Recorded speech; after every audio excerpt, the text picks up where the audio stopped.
Episode 2, Cortés, Extremadura, and the New World. Last time, in Episode 1, we learned about Moctezuma, Emperor of the Aztec Triple Alliance, and explored life in the Mexica capital, Tenochtitlan. Troubling visions had the Emperor concerned for the future, and visitors from far away had already touched the Aztec world. The green, earthy water of the Grijalva River cut across the crystalline blue waters of the Gulf of Mexico as it flowed out into the sea, past the hull of Cortés's anchored ship. His ship, a 100-ton vessel called a nao, was the largest of the fleet of 11 brought from Cuba. Cortés looked out at the rich, emerald shores of Tabasco. Clusters of mangroves lined the sandy banks. Less than a year earlier, Captain Grijalva had lost 16 men to combat with local Maya who had defended the nearby town of Chompoton. 2 years prior, Captain Cordoba lost more than 50 men in battles at Cape Catoche and also at Chompoton.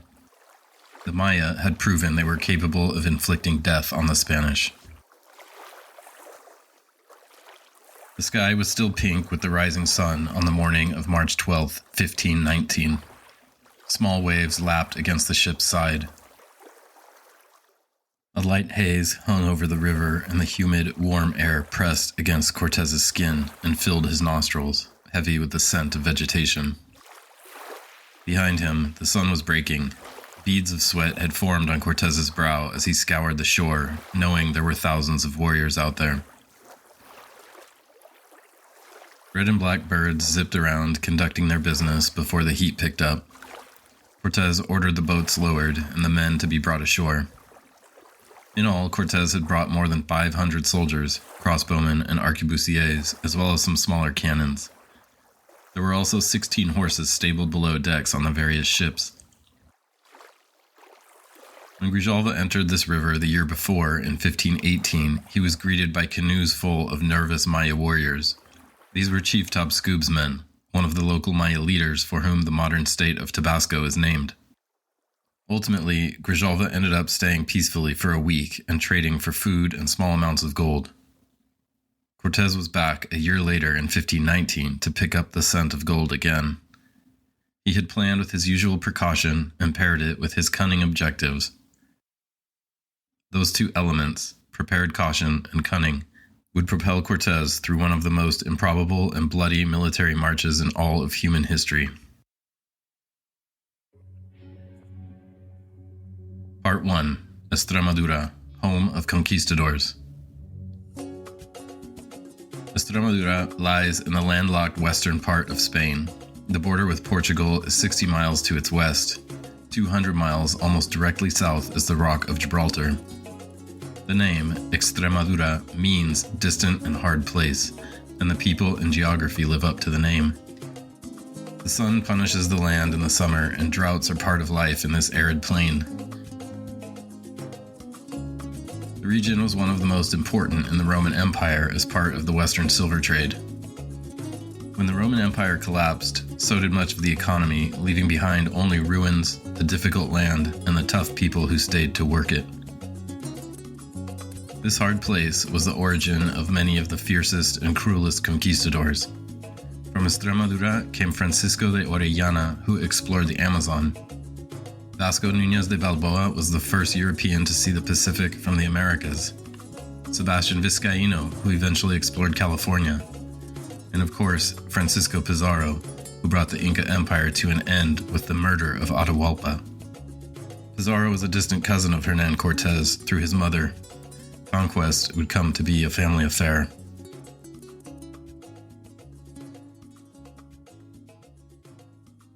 Nestled along the southern bank of the Guadiana River and surrounded by smooth, farm-covered hills is the town of Medellin. The small town had narrow streets built in a semicircle pattern out from a main central plaza where the Cortés family lived. The town was established by and named for the Roman general Quintus Metellus Pius as a military stronghold in the westernmost provinces.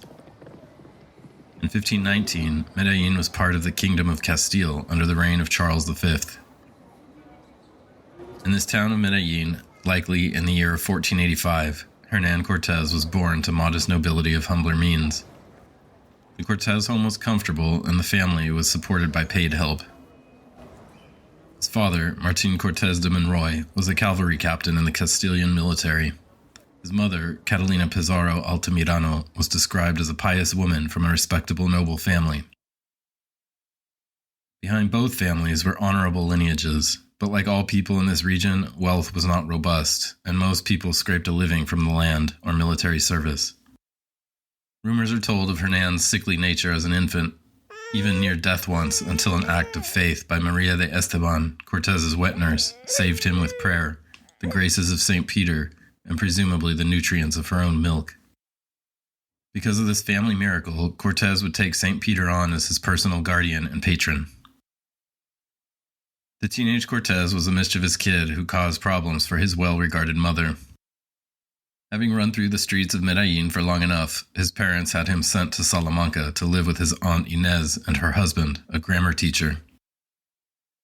They hoped he might return with the Latin and writing skills needed to become a lawyer, but instead the young Cortés lasted only 2 years and returned to Medellin to the chagrin of his parents, Catalina and Martín. Stories of Columbus's discovery of the Indies and of the gold arriving back in Spain were drawing men across the sea. The men of Extremadura were fleeing the barren hills and stagnant economy for the hope of glory and, with God's grace, gold. This idea appealed to Cortés as well, and he didn't need to look far for a connection to the adventures of the New World. A family friend, Nicolas de Ovando, had been appointed governor of Hispaniola and was setting off soon to take his new appointment. It was arranged that the 16-year-old Cortés would travel with Ovando to the Indies. The story goes that one evening, while apparently headed to the quarters of a married woman, Cortés fell from a high wall and injured his leg. Although he scampered away from the angry husband, he was not able to save his spot with the Ovando fleet. Somewhat lost and frustrated, Hernán Cortés decided, once he healed, to join the great Captain Cordoba on his quest to conquer southern Italy. Cortés, somewhat aimless with a vague plan to make his way to Italy, only made it as far as the southern coast of Spain. After a year, he returned to his parents in Medellin with a decision. He was going to the Indies to make a life for himself.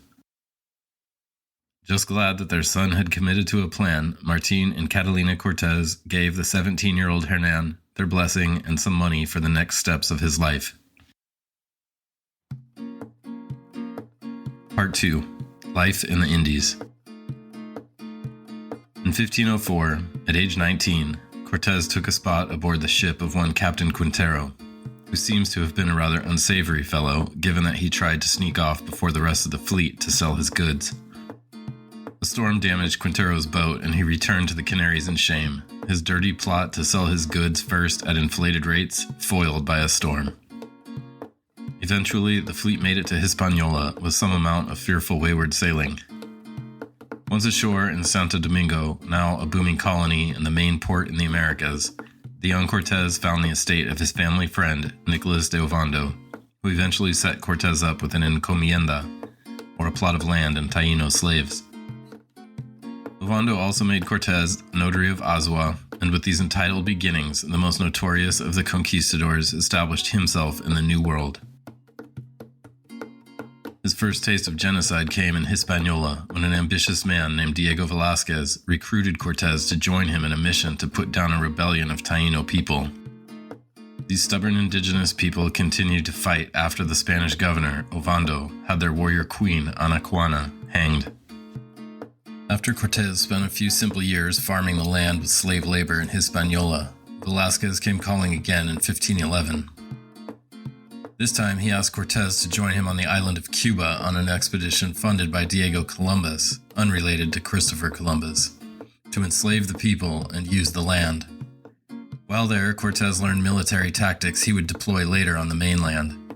He also impressed Velázquez and earned himself another encomienda on Cuba. Cuba was good to Cortés, and he built himself a modest fortune in Baracoa as a farmer and gold miner. His life there was not short of adventure, and womanizing eventually led to a tenuous marriage to Catalina Suarez, the sister of his business partner.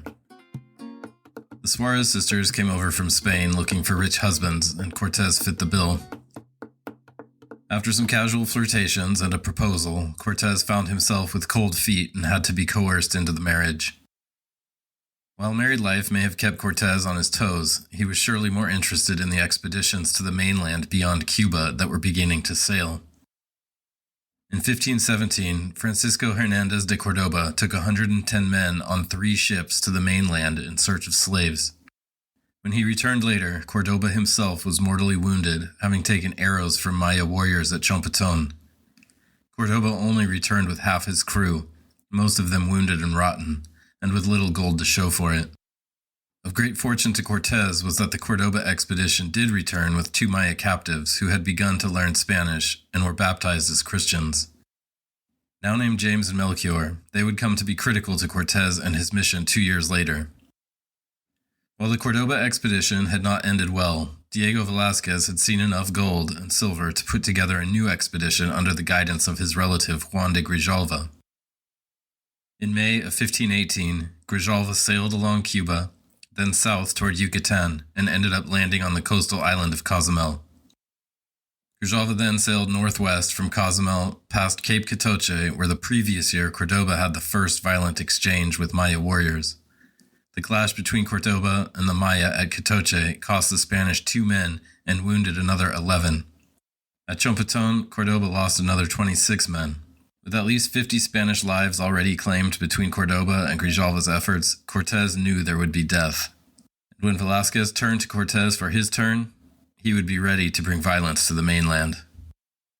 In December of 1518, Cortés was almost set to go, but his one-time mentor and governor of Cuba, Diego Velázquez, was having second thoughts about sending the increasingly bold Cortés. After dwelling on it, Velázquez decided to recall the expedition. Cortés was too flamboyant, too arrogant, and gathering quite the expedition together. He dispatched a messenger with orders to stop the launch. One of Cortés's allies got wind of the order and beat the notice to Cortés, urging him to set sail immediately before the order could arrive. And with that, Cortés hastily set off in December of 1518, due west.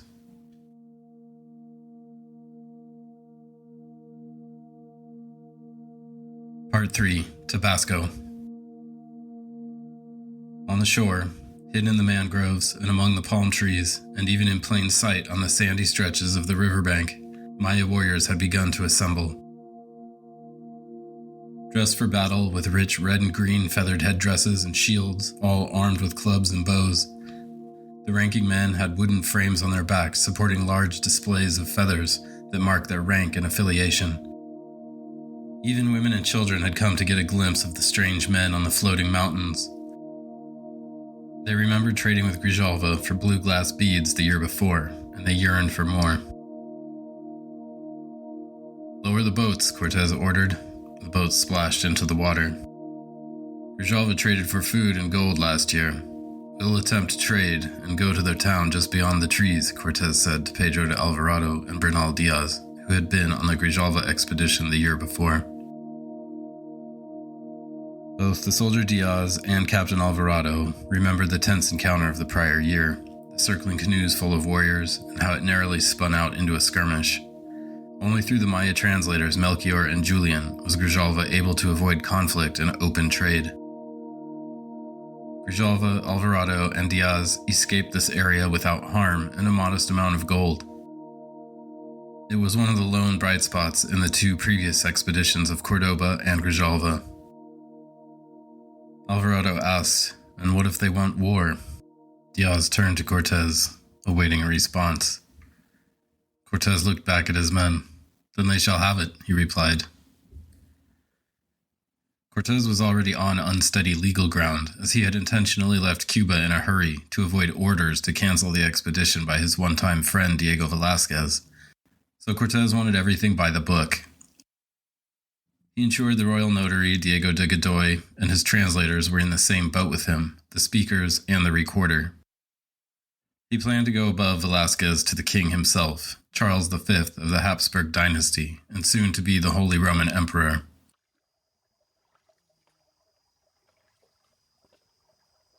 The men rowed up the green water of the Grijalva River. Maya warriors continued to mass on the shores and among the mangrove swamps. some moving with the Spanish boats along the shore. Diaz and Alvarado were alarmed by the clear shift in aggression since their last visit.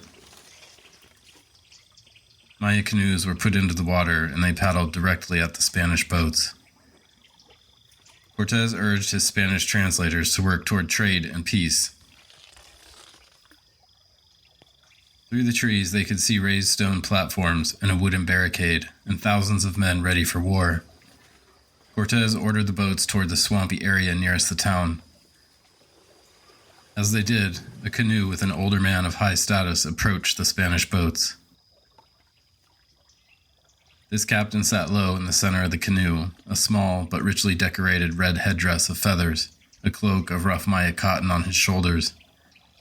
Aguilar spoke first.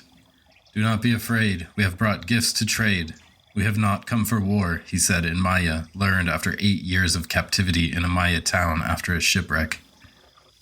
The story of how Aguilar came to be Cortés's translator is quite extraordinary in itself and includes evidence of perhaps the first mainland mestizo children of both indigenous and European ancestry. The concept of mestizo, or mixed indigenous and European ancestry, is a central theme in Mexican culture. This idea stands apart from the United States' even more heavy-handed extermination of indigenous people. Despite Aguilar's attempts at negotiations, the Maya headman insisted they depart or find themselves at war. Cortés knew he could not take on this group of warriors with the small contingent he had brought, and that his odds would be better with his cannons and more men. So it was agreed that the headman would return to their town of Potonchan and present Cortés's offer of trade and knowledge in exchange for allowing them to visit the town. In the morning, the headman would return with food, water, and the chief's answer. And with that, Cortés and his men made camp on a sandy spit in the middle of the river across from the mangroves that separated them from the town of Potonchan.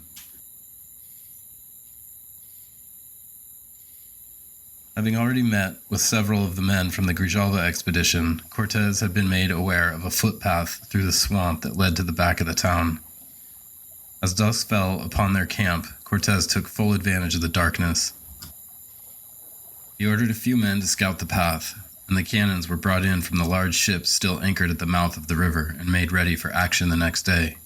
The artilleryman Mesa oversaw this operation. Cortés ordered his best bowmen to check the crossbows and ensure that each was cleaned, ready, and had backup parts. And that night the men settled into camp, started fires, and ate whatever meager rations were left, while Cortés and his captains ate the turkey, squash, and other foods the Maya had brought that day. In the Maya town, the people also prepared for war. The offers of peace and trade were but a ruse for the Maya as well. Chief Tabasco was not unfamiliar with the Spanish after having met with Grijalva personally a year prior. He knew of the conflicts both previous Spanish expeditions had with his neighbors. He knew of Spanish savagery. He ordered the women, children, and provisions moved out of Potonchan while the warriors gathered around fires to tell stories of victory and to dance and sing. Sacrifices were made. War had come again to the Maya of Tabasco. Out on the dark sandy island, the Spanish could see the orange glow over the village, trees lit up with the light of fires. They could hear the faintest sound of cheering and singing coming through the darkness across the mangrove swamp and smooth flowing water of the Grijalva River. Maya chief Tabasco was under political pressure from other Maya chiefs for being too friendly with Grijalva the previous year. He had little choice in how he could deal with Cortés, and now his diplomatic efforts to get Cortés to leave had failed.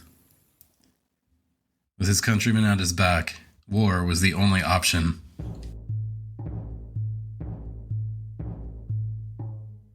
Part 4. Taking of Potonchan. The next morning, March 13th, Father Olmedo said Mass on the sandy island, and Cortés quickly set his plan in motion. It was cool, but one could already feel the humidity undermining the night's fading reprieve from the heat. Cortés ordered Captain de Avila to take 100 men along the path they scouted the night before and to wait in hiding until they heard gunfire before attacking.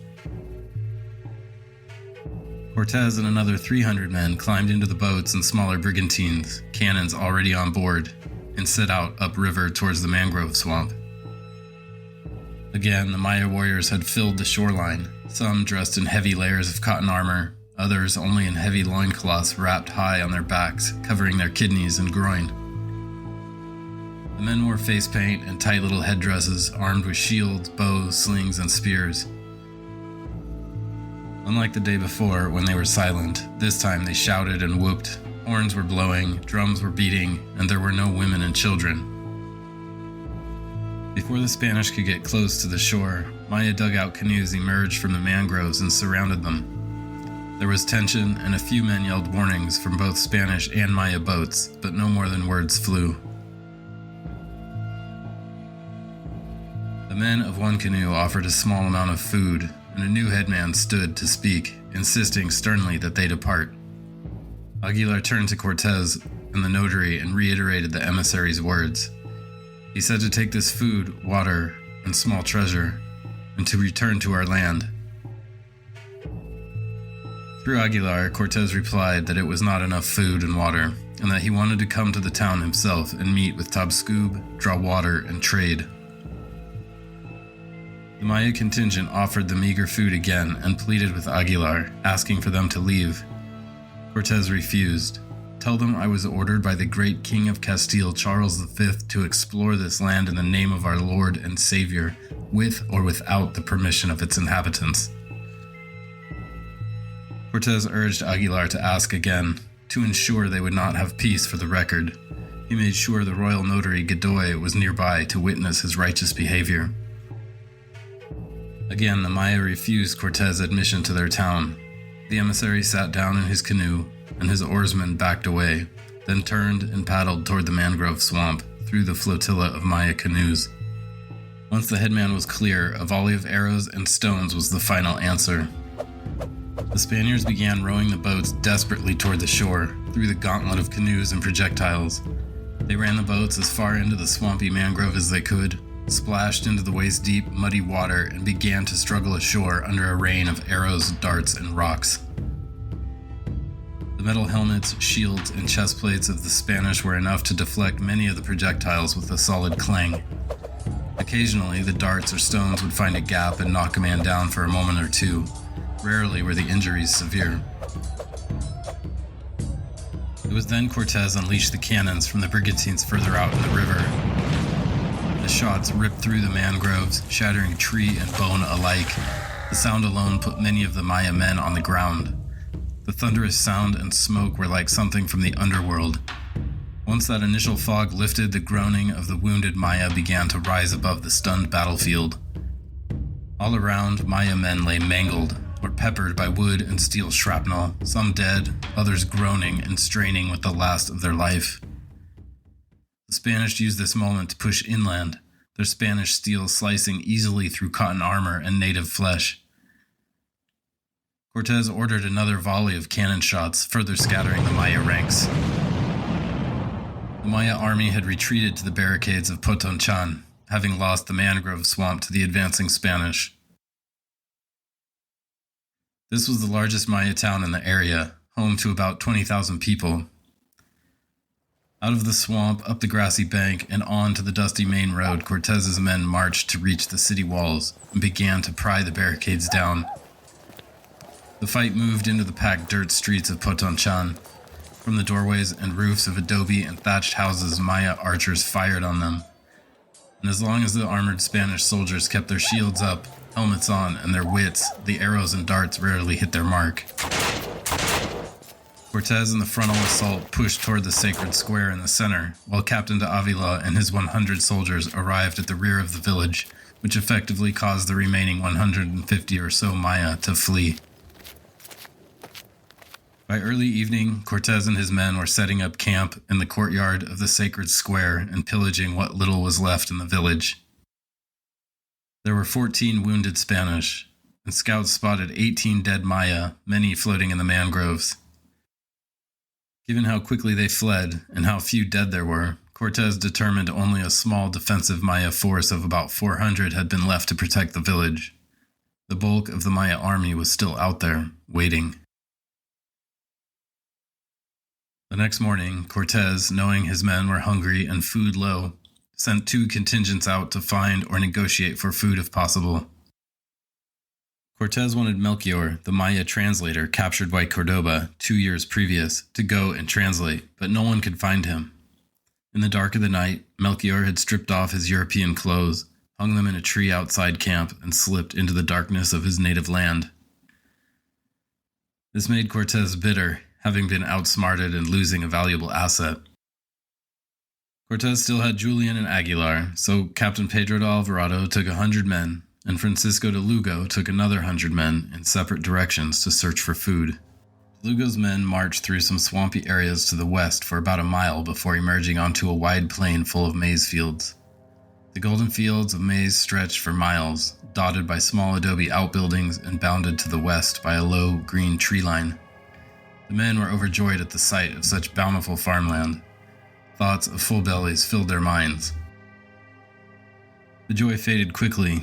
Through the cornstalks, eyes stared back. The Spaniards could see Maya warriors standing among the maize. As the men marched along the trail, just feet from armed warriors, the tension gripped men on both sides. The Spanish readied their weapons. Captain de Lugo shouted, "Halt! Indian battle formations ahead!" Before them, coming down the trail in the opposite direction, were thousands of Maya warriors, headed towards the Spanish camp to finish this invasion. Both sides were caught off guard. Immediately there is shouting. Arrows began to fly, swords slashed, and the sounds of war and chaos filled the farmlands. The skirmish kicked up a dust storm in the crisp morning air. Maize was trampled and slashed. Across the swamp, Pedro de Alvarado and his men heard the sound of musket fire, and with haste he changed course to support De Lugo's men. Once the Maya warriors were in full attack, De Lugo pulled his men together and rallied his crossbowmen and muskets to keep a steady volley. Greatly outnumbered, they circled up and hunkered down, keeping their swords to the enemy as arrows and darts rained down on them. Spanish swords had fatally opened a few Maya men who lay gutted and bleeding before them. Others had taken crossbow bolts or musket balls and were dragged off into the dust. After a brisk jog of a mile, Alvarado and his men arrived, catching the Maya by surprise. The battle continued, but the Spanish were able to get the upper hand, and the Maya again dissolved into the maize fields. When it was over, 15 Maya lay dead, and 2 Spanish men had been killed, with another 11 wounded. 3 Maya captives were taken back to camp. That night of March 13th, 1519, the Spanish tended to the wounded, buried 2 of their soldiers, said Mass, and again scavenged whatever little corn or game they could to sustain themselves for another day. From those captives, Cortés learned their translator Melchior had fled to the Maya, and explained that the Spanish were men and to attack with everything they had. After the defeat at Potonchan, he had been sacrificed for bad counsel. Cortés also learned the Maya had pulled together several great armies to crush the Spanish. Some of those armies had taken part in the maize field skirmish that day. The captives were released with a message for Tabasco: "Welcome us, or face the swords and cannons."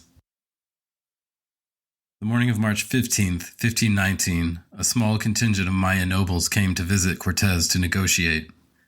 They brought a small amount of gold and food and again pleaded with Cortés to take this meager gift and leave. Again, Cortés told them he could not leave. He talked about King Charles, the Lord Jesus Christ, and his Holy Mother Mary, but the gold was pulled aside and examined closely. The Maya nobles were sent away with a heavy message for Chief Tabasco. The Spanish were coming. Cortés ordered the horses to be brought ashore, the first ever domesticated horses to set foot on mainland North America. The horses were unsteady at first after several weeks below deck, but they quickly gained their footing. Cortés had brought 16 horses with him from Cuba, and he planned to deploy 13 the next day on a push inland. He also made sure to have the full contingent of 500 soldiers ready. Wounded men from the previous day's skirmishes were brought back to the ships and tended to. By the fire that night in the sacred square of Potonchan, Cortés planned and strategized for all possible outcomes. The strategy was to push inland in search of the Maya Great Army and to meet with Tabasco to secure the subjugation of the Yucatan Maya. Cortés was no stranger to the complete eradication of indigenous populations. He had participated in genocide in Cuba and Hispaniola. Crush them militarily, convert them, put the survivors to work on encomiendas or slave labor ranches. That was the plan. Part 5. Battle of Cintla. Dawn broke over the Atlantic Ocean, and the Spanish men began to wake and wander about camp, relieving themselves and seeking food. Father Olmedo said Mass at their makeshift altar, and the soldiers began to fall into their units. Captain Diego de Ordaz was to lead the infantry and ranged units along the main footpath that led to the site of the last skirmish in the maize fields, a farming community called Cintla. Cortés would take the 13-horse cavalry along high ground to the west that kept the horses out of swampland, with the goal of flanking the Maya army. When they reached the site of the previous day's skirmish, they could see thousands of Maya soldiers in battle formations, preparing to move down the same path to attack the Spanish camp. It was as if the maize had sprouted soldiers overnight. The entire plain was covered with warriors dressed for battle. Immediately, the Maya archers, slingers, and spear throwers launched a massive assault. The Maya needed to crush the Spanish and put an end to this destructive foreign presence. Tabasco had pulled together the combined forces of 7 other municipalities for this final battle. At the end of the day, this would remain Maya country, or the Maya would be forced into Spanish subjugation. Arrows, stones, and darts flew, causing minor wounds to a few Spaniards, while muskets and cannons roared, casting violent death upon the Maya. The battlefield was a wide plain striped with irrigation canals, which made it difficult to move quickly. The Spanish found themselves surrounded on all sides, taking arrows and swooping blows from brave club-wielding warriors willing to risk steel swords. With every blast of the cannons or guns, the Maya jumped in surprise, and shouted and whooped, but continued to fight. Captain Ordaz, becoming frustrated from the constant rain of projectiles, the poor footing, and noting the mounting number of wounded, focused on the absence of Cortés and the cavalry. "Where is Cortés?" asked Ordaz. "I don't know, but we can't sit here much longer. Let's make a push and get at them with our swords," Diaz said to the captain. "No, don't break ranks. There's high ground over there. We should be able to use the cannons to better effect. Let's push in that direction," Ordaz ordered. The huddled mass of soldiers was able to push their way toward a high patch of ground between the irrigated maize fields. Once on the stable ground, the artillery began to reap devastating blow after devastating blow to the Maya ranks. Their will to charge was weakening. The Maya attacked in close formation, making them easy targets for Mesa and his cannons.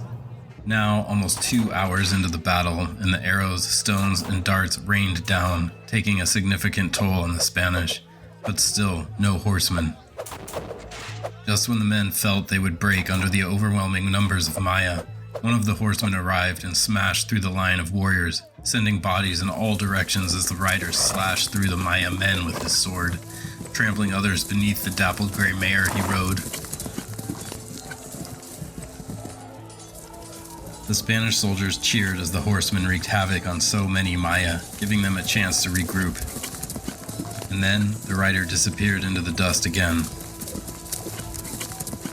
A brief silence settled over the battlefield as the Maya and Spanish strained to see or hear the horsemen who had reaped such destruction just moments before. Then, through the silence, a rumbling could be heard growing louder, until the hearty sound of thundering hooves, chain mail, and heavy leather was overwhelming. Through the dust clouds burst Cortés and his 12 armored horsemen. Swords and lances pierced flesh, cracked skulls, and crunched through shoulder blades. Men were knocked to the ground, hooves crushed organs and pulverized bones. The tactical and psychological effect of the horses was catastrophic. The Maya had never seen such beasts, nor felt the force of such crushing military might. Their tactic of staying away from the Spanish swords while shooting projectiles had been shattered by the horses' speed and range. With the horses causing such chaos and destruction, Ordaz ordered the foot soldiers to charge, and they quickly slashed their way through any Maya still willing to fight. After the cavalry had arrived, there was little resistance. The Maya warriors melted into the forests and maize fields. The battle was over. They had faced the cannons and guns bravely, and they took the Spanish steel, but the horses were just too much. Once the battlefield had settled, and the only Maya left were the dead and groaning near-dead, Cortés and his captains gathered in the shade of nearby trees. Cortés gave thanks to his patron, St. Peter, and congratulated his men. And with that, the first gaping wound in the indigenous American world was opened up. The Yucatan Maya had fallen. Later Spanish expeditions would aim for the genocide of other Maya people in the Yucatan and further south. The soldiers walked the battlefield among the trampled stalks of maize, searching for anything edible or of value. They counted more than 500 dead and dying Maya. Bernal Diaz stepped among the dead. Near him, a young Maya warrior lay belly down in the mud, his innards strewn out beside him. His breathing was deep and labored, each breath creating a deep, ghastly croaking sound. The young man's eyes were open wide in shocked fear. All around them, dying men groaned, some shouting. The injuries ranged from slash wounds to those violently mangled by cannon shot. The scent of blood and human filth wafted through the air. The injured Spanish, numbering at least 70, were collected and sent back to the ships for treatment and rest, and the horses' wounds were filled with fat from the fallen Maya. The translator, Aguilar, interrogated 5 captives, 2 of whom were captains, and suggested they be given a message for Chief Tabasco. Cortés agreed and sent a peace offer with the men. Given that it was Lady Day, a feast day for the Virgin Mary, and that she had apparently blessed the men with victory against overwhelming odds, Cortés decided to call this place Santa Maria de la Victoria. This first settlement would not last long, but it did represent the first toehold on the new continent. The next day in Potonchan, Chief Tabasco arrived with a contingent of about 30 nobles. He also had with him 20 slave women that he gifted to Cortés along with a small amount of gold, silver, and food. The Maya leaders asked to retrieve their fallen warriors, and this time Tabasco laid the will of his people at the feet of Cortés, Charles V, and the Lord Jesus Christ. And that day, in front of the Maya nobles, a cross was placed at the top of the main pyramid. Next, in episode 3, the Mexica ambassadors, Tentlil and Cuitlalpitoc, meet Cortés on the coast as the Spanish settle in San Juan de Ulua and discover political divides on the continent. Thank you so much for listening. Gracias por escuchar. For a glossary of terms, more history, and info, visit mexicapodcast.com and check out the podcast menu. This episode was researched, written, and produced by Jeremy Lips.